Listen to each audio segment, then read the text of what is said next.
ওয়াজবুরনি ওয়াহদিনি ওয়ারজুকনি। রব্বিক ফিরলি এই হাদিসটি ইবনে মাজাতে এবং এই হাদিসটি পরবর্তী দোয়ার হাদিসটি তিরমিজিতে বর্ণিত হয়েছে। অতঃপর প্রথম সেজদার মতো তাকবীর দিয়ে আল্লাহু আকবার বলে দ্বিতীয় সেজদা করবে এবং সেজদা থেকে উঠে একটু বসবে, সামান্য একটু বসবে। এটাকে জালসা ইস্তিরাহা বলা হয়।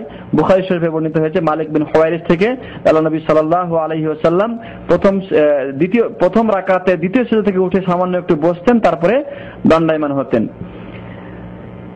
এখন এই দ্বিতীয় রাকাত প্রথম রাকাতের মতোই আদায় করবে, তবে এই ক্ষেত্রে সানা পড়তে হবে না এবং আউযুবিল্লাহ পড়তে হবে না। বিসমিল্লাহ বলে সূরা ফাতিহা দিয়েই শুরু করবে।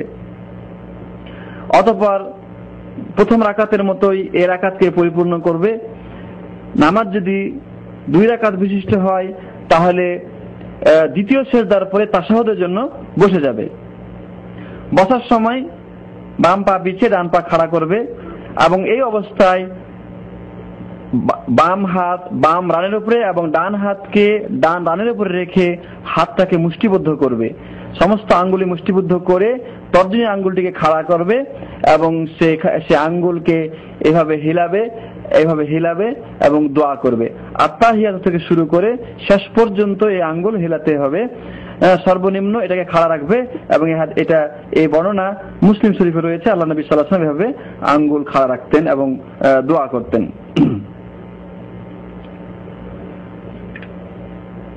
যেমন মুসলিম শরীফে বর্ণনা আছে ওয়ায়াকবিযু আসাবিআ কাফিল ইউমনা কুল্লাহা, তিনি ডান হাতের সমস্ত আঙ্গুলগুলিকে মুষ্টিবদ্ধ করতেন এবং বুদ্ধ আঙ্গুলের কাছে যে আঙ্গুল রয়েছে অর্থাৎ তর্জনী আঙ্গুল, সে আঙ্গুল দিয়ে কিবলার দিকে ইশারা করতেন এবং সেদিকে তিনি নজর রাখতেন।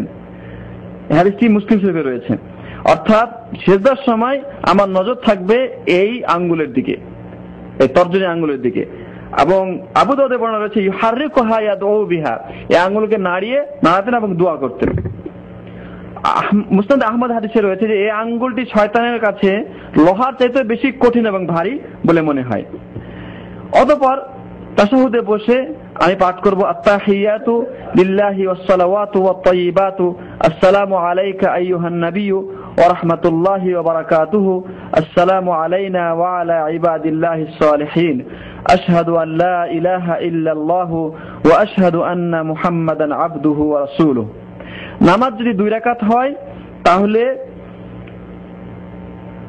এরপরে দরুদ শরীফ পড়ে এবং অন্যান্য দোয়া পড়ে সালাম ফিরাতে হবে। আর নামাজ যদি 2 এর অধিক হয়, তৃতীয় 3 রাকাত বিশিষ্ট বা 4 রাকাত হয়, তাহলে এতটুকু পাঠ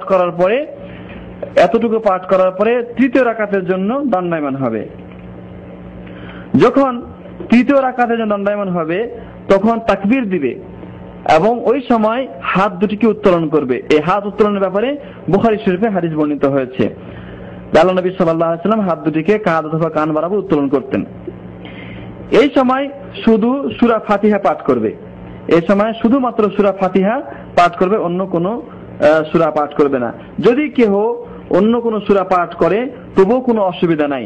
যদি এরকম হয় আমি যদি মুক্তাদি হই এবং ইমাম সাহেব শেষের 2 রাকাতকে তিনি দীর্ঘ করেন, তাহলে ওই অবস্থায় আমি সূরা ফাতিহার পরে অন্য সূরা পাঠ করতে পারি, কোনো অসুবিধা নেই। এই ব্যাপারে মুসলিম শরীফে এবং মুসনাদ আহমদে হাদিস বর্ণিত হয়েছে। যেমন সাহাবী বলছেন যে আল্লাহ নবী সাল্লাল্লাহু আলাইহি ওয়াসাল্লাম কখনো তিনি আরো অতিরিক্ত আয়াত তেলাওয়াত করতেন এবং এই রাকাতে কখনো কখনো দীর্ঘ করতেন। তাহলে এইভাবে অন্য কোন সূরা পাঠ করা যায়, এতে কোনো বাধা নাই, কিন্তু সূরা ফাতিহা পাঠ করাটাই তার জন্য যথেষ্ট হবে। এইভাবে শেষের রাকাতটি অথবা দ্বিতীয় রাকাত 2 রাকাত শেষ করে 4 রাকাত যখন নামাজ পরিপূর্ণ হয়ে গেল তখন শেষ তাশাহুদের জন্য বসবে। এই সময় প্রথম তাশাহুদে যা পাঠ করেছিল সেটা পাঠ করবে এবং অতিরিক্ত দরুদ পাঠ করবে। আল্লাহুম্মা সাল্লি আলা মুহাম্মাদ ওয়া আলা আলি মুহাম্মাদ কামা সাল্লাইতা আলা ইব্রাহিম ওয়া আলা আলি ইব্রাহিম ইন্নাকা হামিদুম মাজিদ। আল্লাহুম্মা বারিক আলা মুহাম্মাদ ওয়া আলা আলি মুহাম্মাদ কামা বারাকতা আলা ইব্রাহিম ওয়া আলা আলি ইব্রাহিম ইন্নাকা হামিদুম মাজিদ। এইভাবে দরুদ পাঠ করা হলো। এরপরে দুআয়ে মাসুরা পাঠ করবে। আল্লাহুম্মা ইন্নী যালামতু নাফসি যুলমান কাসীরান ওয়া লা ইয়াগফিরু যুনুবা ইল্লা আনতা ফাগফিরলি মাগফিরাতাম মিন ইনদিকা ওয়ারহামনি ইন্নাকা আনতাল গফুরুর রহিম। এই হাদিসটি বুখারী মুসলিম বর্ণিত হয়েছে। এরপরে আরো অতিরিক্ত দোয়া বলা মুস্তাহাব, যেমন আল্লাহুম্মা ইন্নী আউযু বিকা মিন আযাবিল কবরি ওয়া মিন আযাবি জাহান্নাম ওয়া মিন ফিতনাতিল মাহইয়া ওয়াল মামাত ওয়া মিন শাররি ফিতনাতিল মাসীহিদ দাজ্জাল। এই হাদিসটি বুখারী মুসলিম বর্ণিত হয়েছে। বরং এই দোয়াটি পাঠ করা কোন কোন আলেমে দ্বীন বা বিদ্বান ওয়াজিব বলেছেন। এইভাবে দোয়া পাঠ করা, এরপরে সালাম ফিরাতে হবে। সালাম ফেরার সময় প্রথমে ডান দিকে মুখ ফিরাবে এবং বলবে আসসালামু আলাইকুম ওয়া রাহমাতুল্লাহি ওয়া বারাকাতুহু, অথবা বলবে আসসালামু আলাইকুম ওয়া রাহমাতুল্লাহ, এবং বাম দিকে মুখ ফেরাবে এবং বলবে আসসালামু আলাইকুম ওয়া রাহমাতুল্লাহ। বাম দিকে এবং ডান দিকে মুখ ফেরানোর সময় এতটুকু মুখ ফেরাবে যাতে করে পিছন থেকে গালের সাদা অংশ দেখা যায়। এক্ষেত্রে ডান কাঁধ দেখা এটা জরুরি নয়, বা বাম কাঁধে দৃষ্টিপাত করা এটাও জরুরি নয়। এবং সালামের ক্ষেত্রে ওয়াবারাকাতু শব্দ যোগ করে বলাও কোনো গুনাহ নেই, অসুবিধা নেই, এ ব্যাপারেও হাদিস বর্ণিত হয়েছে। আরেকটা কথা উল্লেখ্য যে যদি নামাজ 3 রাকাত বিশিষ্ট হয় এবং 4 রাকাত বিশিষ্ট হয়, তাহলে শেষ তাশাহুদে তাওয়াররুক করা সুন্নাত। তাওয়াররুক হচ্ছে বসার সময় ডান পা খাড়া রেখে বাম পাকে ডান পায়ের নিচে দিয়ে বের করে নিয়ে নিতম্বর উপরে বসা, নিতম্বরকে মাটিতে রেখে দিয়ে তার উপরে বসা, এটা তাওয়াররুক। এই তাওয়াররুক করা হচ্ছে সুন্নাত, কখনো কখনো এরকম করা উচিত। এইভাবে আমরা নামাজ সম্পন্ন করলাম। নামাজের ব্যাপারে গুরুত্বপূর্ণ একটি কথা হচ্ছে যে নামাজের ক্ষেত্রে নারী এবং পুরুষের কোনো পার্থক্য নাই, কোনো ভেদাভেদ নাই। নারী ঠিক সেভাবে নামাজ আদায় করবে যেভাবে পুরুষ নামাজ আদায় করে থাকে। কেননা আল্লাহ নবী সাল্লাল্লাহু আলাইহি ওয়াসাল্লাম যেমন তিনি পুরুষের নবী তেমন তিনি নারীরও নবী। এক্ষেত্রে নারীদের ব্যাপারে আলাদা কোনো নামাজের পদ্ধতি হাদিসে বর্ণিত হয়নি। এক্ষেত্রে যে বর্ণনা পাওয়া যায় বা কিছু বর্ণনা আছে এগুলি সম্পূর্ণ জাল এবং জয়ীফ, যে ব্যাপারে কোনো বিশুদ্ধ হাদিস পাওয়া যায় না, সুতরাং সেটা গ্রহণীয় নয়। সুতরাং নারীর হাত বাঁধা, তাকবীর দেওয়া, রুকু করা, সিজদা করা সম্পূর্ণ পুরুষের মতোই হবে। যেমন করে বুখারীতে বর্ণিত হয়েছে উম্মে দারদা রাদিয়াল্লাহু আনহা থেকে, তিনি পুরুষরা যেভাবে নামাজে বসতেন ঠিক সেভাবে তিনি বসতেন। এমনি ভাবে বদরুদ্দিন আল আইনি, যিনি হানাফি মাযহাবের প্রখ্যাত আলেম, যিনি বুখারী শরীফের ভাষ্য গ্রন্থ, ব্যাখ্যা গ্রন্থ লিখেছেন, তিনি বলেছেন যে প্রমাণিত যে নারীদের জন্য জরুরি হচ্ছে যে নারীরা পুরুষের মতোই নামাজে বসবে এবং এইভাবে তারা পা খাড়া রাখবে এবং পুরুষের মতো তারা বসবে। এমনি ভাবে তিনি বলেছেন যে ইমাম নাখাই, ইমাম আবু হানিফা এবং মালিক এরকমই মত পোষণ করেছেন। এই কথা বদরুদ্দিন আইনির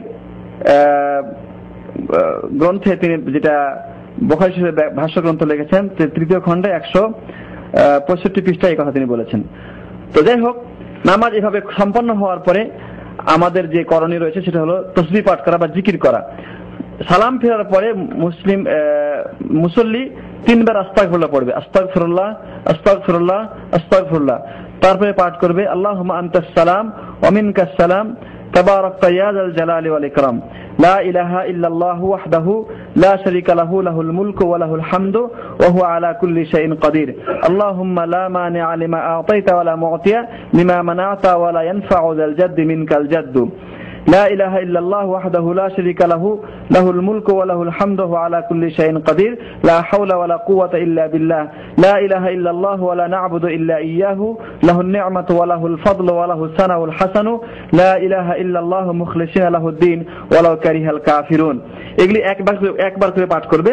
তারপরে সুবহানাল্লাহ 33 বার, আলহামদুলিল্লাহ 33 বার, আল্লাহু আকবার 33 বার এবং 100 পুরা করার জন্য পাঠ করবে লা ইলাহা ইল্লাল্লাহ ওয়াহদাহু লা শারীকা লাহু লাহুল মুলকু ওয়া লাহুল হামদু ওয়া হুয়া আলা কুল্লি শাইইন কাদির।